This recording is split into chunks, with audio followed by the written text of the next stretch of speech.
sama doomu yaay sama doomu baay réew mi jaaxle na. 7:41 de la tarde en Canarias. Decía yo que vamos a pasar este ratito antes de las noticias de las 8 hablando mucho de África. Hoy tenemos la suerte de que África ha venido a nuestros estudios. Saludamos a Pepe Naranjo, periodista en África Occidental. Hola Pepe, buenas tardes. ¿Qué tal? Buenas tardes, Eva. Bienvenido a casa. Gracias. Y a Juan Luis Roth, fotógrafo. Hola Juan Luis, muy buenas tardes. Muy buenas tardes.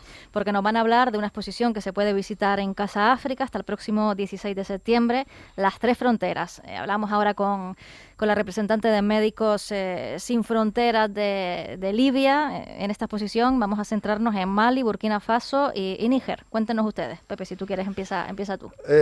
Sí, esta exposición llamada Las Tres Fronteras pues pone el foco en un conflicto súper olvidado, ¿no? Un conflicto que lleva nada menos que 10 años castigando duramente a estos tres países e incluso a alguno más que se va extendiendo. Y digo olvidado porque los fondos que se están recibiendo para atender a la población cada vez son menos y la atención, digamos, del mundo siempre parece que hay otro lugar hacia el que mirar, ¿no? Pese a que se ha cobrado más de 25.000 vidas y que hay unos 4 millones de personas que han tenido que huir de sus hogares, ¿no?, en todo este tiempo.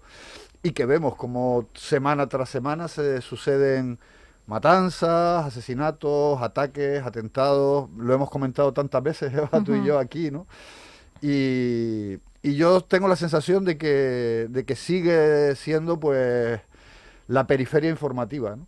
Y no ocupa el lugar, por la dimensión de la tragedia que se está viviendo, no ocupa el lugar que debiera, ¿no? Y en ese sentido, Juan Luis y yo comenzamos en 2019 a viajar a la zona de las tres fronteras, donde confluyen los tres países, que hoy es el epicentro de este conflicto.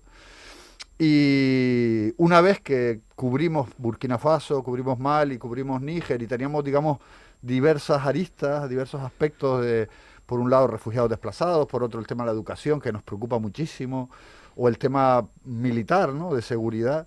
Dijimos, ¿por qué no plantearnos contarlo ya no solo en los medios, sino también a través de otro formato, que en este caso es exposición?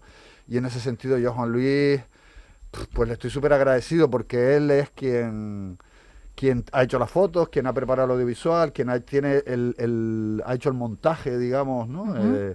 Quien tenía la idea del montaje, y yo creo que ha quedado una exposición pues bastante digna, ¿no? Son 65 fotografías, según informa Casa África, 4 textos explicativos que nos sumergen en las causas y las consecuencias de, como dice Pepe, una guerra que está lejos de haber acabado. Juan Luis, cuéntanos un poco cómo es moverse por la zona, sacar fotos, cómo es trabajar y crear esta exposición. Bueno, a nivel gráfico siempre es un reto, ¿no? Sobre todo conseguir los accesos para llegar a estos campos de desplazados, a los campos de refugiados. Primero está todo el tema burocrático, ¿no?, de papeleo y tal, que tienes que mover, y después tenemos que tener en cuenta que estamos en un conflicto en el que no hay una front line, ¿no?, como puede haber en otros conflictos que estamos viendo ahora a diario. En esta zona, en estas tres fronteras, cuando nos estamos moviendo ya en la zona por donde operan estos grupos yihadistas, pues estás trabajando con esa incertidumbre de que en cualquier momento puede pasar algo, ¿no? Entonces, pues nada, hay que tener un poco la cabeza fría, estar centrado en el trabajo que estás haciendo, aprovechar el tiempo que estás allí e intentar resolver lo más rápido posible, ¿no? Recoger los testimonios, escuchar a la gente y a partir de ahí intentar construir un relato, que es el que presentamos ahora en Casa de África, para intentar comprender y explicar un poco este conflicto tan complejo que lleva más de 10 años enquistado. ¿Cómo lo ven? ¿Qué futuro le ven, Pepe? Pues la verdad es que, siendo realistas, no se percibe que haya nadie que en este momento esté poniendo soluciones sobre la mesa. Ha habido una apuesta clara por la respuesta militar frente a la agresión yihadista, frente a la emergencia de grupos armados, frente al recrudecimiento de los conflictos comunitarios, porque mucha gente me dice, ¿pero qué está pasando? ¿Por qué? Es una espiral de violencia en la que ha entrado esta región, en la que unas comunidades acusan a otras de complicidad con los grupos armados, por lo tanto entramos y nos tomamos la justicia por nuestra mano. Hay una desaparición del Estado de justicia, de la sanidad, de la educación, de la seguridad, ¿no? Y eso es lo que está provocando, digamos, que ahora mismo aquello sea el Far West, ¿no? Hay unos contra otros, y sobre todo estos grupos yihadistas que son los principales responsables de haber desestabilizado la zona, y con el añadido de que los ejércitos nacionales, el G5 del Sahel, las operaciones militares extranjeras, primero francesas y ahora sobre todo los rusos en Mali, también no están libres de cometer también atrocidades, ¿no?, contra la población civil. Con lo cual, digamos que la respuesta militar hasta ahora no ha sido la solución. Cada vez, de hecho, lo que ha provocado es que el problema se ha enraizado aún más. Y bueno, hay quien apunta que necesariamente todo tiene que pasar por un diálogo entre las comunidades, que hablen entre ellas, que se pongan de acuerdo. Va a ser difícil porque digamos que el tejido que las une se ha ido rompiendo en todo este tiempo, la confianza se ha ido perdiendo. Pero en Níger, por ejemplo, donde estuvimos en el último viaje, vimos que se están tratando de implementar algunas ideas, por ejemplo, la reintegración de los yihadistas, se hace un llamamiento para que se salgan de esos grupos y se trabaja con ellos. El diálogo con las comunidades, sin duda, ¿no? Yo creo que eso ha faltado de alguna manera en Burkina Faso y en Mali, y de ahí el desfondamiento absoluto, ¿no?, de estos dos países. Hablabas antes, Pepe, de que esto es la periferia de la información, que no figura en primera plana. Hablábamos antes también con la responsable de Médicos Sin Fronteras, las diferencias que siempre vemos entre la gente que sale huyendo de la guerra en Ucrania y se la refugia, y está genial, pero que siempre falta esa voluntad política para hacer lo mismo con la gente que lo necesita también en lugares como África. Hablabas de Francia, de Rusia. ¿Cuál es la postura internacional para solucionar esto, si es que quieren solucionarlo? ¿Lo hacen de algún modo? O si no hay solución a corto o medio plazo, esa acogida de los que sufren, ¿no?, del pueblo, de la ciudadanía, ¿cómo los podemos ayudar? Es que es tan duro como que, antes lo comentaba, ¿no?, un poco de pasada, es tan duro como que yo hablo con el responsable de ACNUR en la región de África Occidental, y lo que me traslada es que cada vez tiene menos fondos internacionales para atender a la población, ¿no? Burkina Faso me parece un ejemplo perfecto para explicar cómo esto es la tormenta perfecta, ¿no? Es un país en el que, castigado por una pobreza desde hace tiempo, bueno, que tiene que ver con razones históricas, económicas, etcétera, sobre todo por la falta de control de sus propios recursos naturales, que es un mal muy extendido en África, pero además a esto añádele las consecuencias del cambio climático, con lluvias torrenciales, con sequías. Los agricultores ya no saben cuándo plantar en zonas que dependen mucho, ¿no?, de la meteorología, de la lluvia para sus cultivos, y a esto se le une pues una violencia absolutamente desatada. Digamos que la situación es absolutamente desesperanzadora, ¿no? La gente no sabe a dónde acudir, a quién acudir, y por eso yo creo que la opción de Rusia es un poco la desesperada, ¿no?, porque la población incluso lo pide, no, necesitamos que vengan los rusos. Yo creo que es un grito más de desesperación que una reflexión profunda, ¿no?, de decir. Y la percepción que yo tengo, al menos después de 10 años, ¿no?, más de 10 años cubriendo esta zona, es que no existe un interés de la comunidad internacional en atender como se debiera a este problema. Siempre hay otras crisis que saltan, pues no sé, véase Siria, que hablaba antes Raquel, ¿no?, o Afganistán, o Yemen, o la que sea, ¿no?, que se ponen siempre como en el disparadero mediático, y claro, cuando está en todos los medios, ahora Ucrania, ¿no?, pues de repente pues todos acogemos a los ucranianos, mandamos fondos para Ucrania. Y sin embargo, crisis que son absolutamente estructurales, que están ahí, profundas, que llevan años la gente pasando este padecimiento, ahora además con el tema de la violencia, no hay fondo, ¿no? Entonces, bueno, ¿qué explicación hay? Pues yo creo que esa es una pregunta que la sociedad en su conjunto se tiene que hacer. ¿Por qué en unos lugares, bueno, Raquel apuntaba, ¿no?, antes, el color de la piel, el origen, el idioma, ¿no? Al final eso nos define y nos dibuja, nos retrata un poco como sociedad, ¿no? Y eso es lo que a mí me parece preocupante, ¿no? Volviendo a la exposición a las tres fronteras, que recordemos se puede disfrutar en Casa África.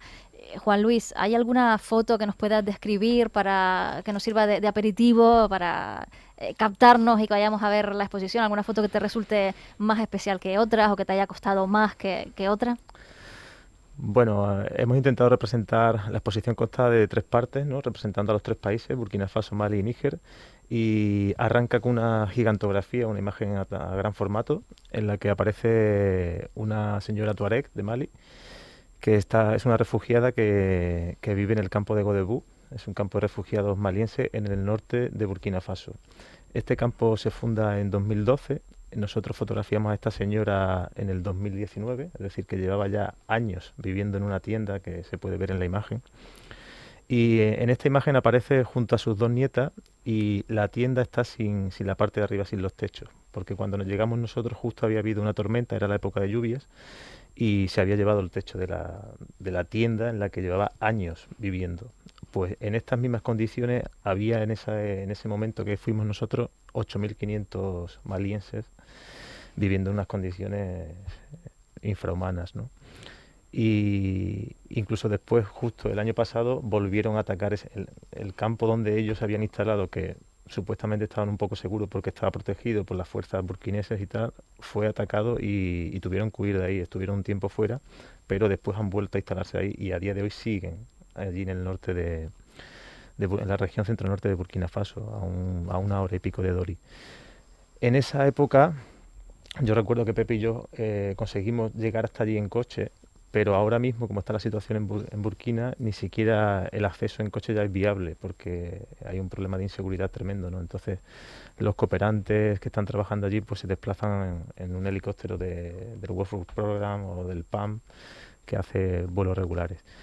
Y bueno, con esta imagen abrimos y después hay otra imagen también que la gente separa mucho, ¿no? Porque es un retrato en el que hay una mirada muy potente y pertenece a Husseini, que es un yihadista, como hablaba Pepe. En Níger tuvimos la suerte de, a través del general Abutarca, hacer una misión en terreno en Tilaberi, en la zona más afectada por la violencia yihadista. Y a raíz de ahí, este general también nos consiguió una entrevista con un ex yihadista que pertenece al programa de acogimiento que está implementando el gobierno para yihadistas arrepentidos, ¿no? E intentan reinsertarlo en la sociedad laboral. Pues Pepe lo entrevistó y conseguimos hacer un retrato y tenemos una foto de Husseini, que era un pastor, toda su vida había sido pastor desde los 10 años, cuidando el ganado con su padre, y de repente pues hubo una incursión de los yihadistas malienses, llegaron a su aldea y lo captaron, porque como no tienen oportunidades, pues al final cuando llegan los yihadistas te ofrecen una moto, dinero en efectivo, te dan un arma, y cuando tú no tienes poder o estatus en tu aldea y de repente empiezas a tener poder, pues es muy fácil captarlos, ¿no? Este hombre estuvo 2 años perteneciendo al Estado Islámico, pero como no tuvo delitos de sangre, su función dentro del grupo era tratar con el ganado que robaban cuando quemaban y arrasaban aldeas y proporcionarle gasolina, en fin, era, digamos, tareas de logistas, ¿no? la que hacía este chico. Pues como no tenía delito de sangre, pudo acogerse al programa de rehabilitación y ahora vive con su familia en Niamey, en esta casa, y está intentando, pues, es analfabeto, no sabe leer, no sabe escribir, entonces está intentando aprender y formarse un poco para poder adaptarse a la vida en la capital y tener un trabajo. Nos va quedando ya poquito tiempo, pero antes de despedirlos me gustaría hacerle una pregunta a los dos. Hablábamos de que, bueno, que no interesa mucho en los medios de comunicación estas informaciones, siempre queda relegada a un segundo o tercer plano, pero ustedes van allí, lo cubren, hacen su trabajo y bueno, nos lo traen para que los demás lo veamos, aprendamos o nos informemos. ¿Cómo de peligroso, que hablábamos también al principio, es realizar esto sin una buena cobertura, un buen seguro, una buena organización detrás, un medio de comunicación que los proteja a ustedes? Porque ¿qué ocurre en caso de accidente? Que la cosa se complique. Bueno, en mi caso yo soy fotógrafo independiente y colaboro con ciertos medios, ¿no? Entonces, digamos que yo me lo como todo, básicamente. Y tema de seguros siempre es un problema. Sobre todo, por ejemplo, yo siempre me hago un seguro de repatriación médico y todo esto, porque también trabajo mucho para ONGs que también te piden tener ese seguro si quieres trabajar con ellos, ¿no? Pero da igual, porque cuando trabajas en estas zonas, por ejemplo, si quieres asegurar el equipo fotográfico, ¿no? Las máquinas, todo el equipo y tal, la mayoría de aseguradoras ni siquiera te lo aseguran. Cuando tú les dices, ¿dónde vas a estar? Pues voy a estar en tal zona, en tal sitio. Ah, no, lo siento yo, nosotros no cubrimos esa zona. O sea que es un poco por cuenta de riesgo.